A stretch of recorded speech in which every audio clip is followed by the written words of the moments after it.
Le spectacle culte d'Amélie Blostein-Nidam. Bonjour Amélie. Bonjour Elsa. Et aujourd'hui, vous nous parlez de Mal, un spectacle qui fait du bien. J'avoue, c'était facile, mais j'avais envie de la faire. Oui, aujourd'hui, je vous propose d'entrer dans le royaume de l'une de mes artistes préférées, Marlène Montero Freitas. Elle y présente dans son royaume Mal Embriaguez Divina, en français Mal Ivresse divine, du 27 au 29 mars au Théâtre du Rond-Point, en plein centre de Paris. Allez, je vous emmène.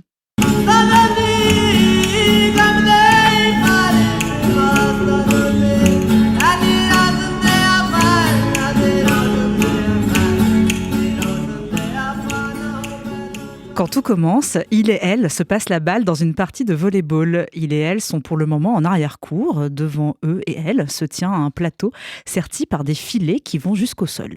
Il y a des bancs et un gradin posé en plein milieu. Arrive un drôle de militaire en jaquette violette et collant blanc, casqué. Le terrain de volley devient alors une zone militaire, gardée de manière décalée tout de suite. Les jambes sont raides comme celles des Welsh Guards, vous savez, ces silhouettes rouges qui gardent Buckingham Palace.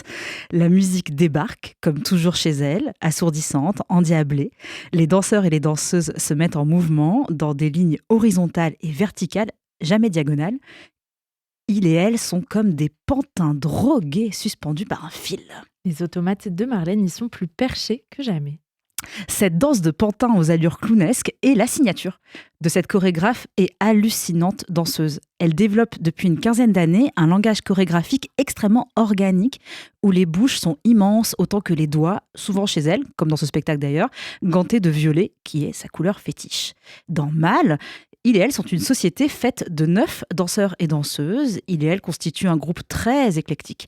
Dans ce monde-là, on peut être grand, grande, petit, petite, vieux, vieille, jeune, handicapé, valide, afrodescendant, asiatique, européen, what else. C'est le monde entier que Marlène Montero Freitas rassemble et fait déambuler à petits pas délicieusement rapides. Voir une pièce de Marlène Montero Freitas, c'est une expérience physique. Totalement. Les spectacles de Marlène Montero Freitas débordent des chants classiques. Ils sont plus longs que les pièces de danse classiques habituelles et cherchent à créer des images qui sont autre chose. Ce n'est ni du théâtre, ni du clown, c'est un spectacle de Marlène Montero Freitas. Dans Mal, le terrain de jeu se transforme. Nous sommes désormais face à un tribunal ou un amphithéâtre ou bien encore une clinique dentaire. Tout est possible. Il y a Mariana Tembe, une reine sans jambes mais qui danse avec tout son corps empêché, lumineuse et radicale. Et tous et toutes forment un peuple étrange qui domine, qui prend le pouvoir, qui se fout de la paperasse et la transforme en petites architectures trop mignonnes. La pièce offre des ruptures de rythme imprévisibles et insensées, de la même façon que l'on passe du rire aux larmes et de la douleur à la joie. La construction chorégraphique est kafkaïenne. Elle ressemble à une partie de Tetris. Vous savez, ce vieux jeu de puzzle qui rend fou. Elle annule les hanches sans perdre en énergie et pendant longtemps réduit la danse au torse et au visage. Vous l'aurez compris, plonger dans le royaume de Marlène Montero Freitas, c'est entrer dans un mood où les contrastes s'attirent. Les contraires, même Elsa.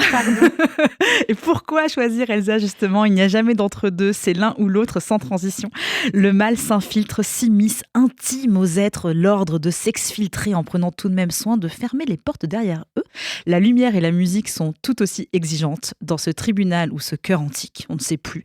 L'univers des cartoons américains des années 60 surgit. Les artistes s'adressent à nous, car oui, ce peuple parle, avec la voix de Donald Duck, par exemple.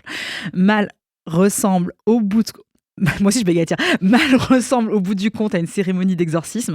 Il agit comme un passage, une autorisation à aller bien quand rien ne va, car rien ne va, et c'est pas ici qu'on va dire le contraire. Il et elle se bouchent le nez, ça pue. Il et elle font mine de ne pas entendre les bombes qui explosent partout autour.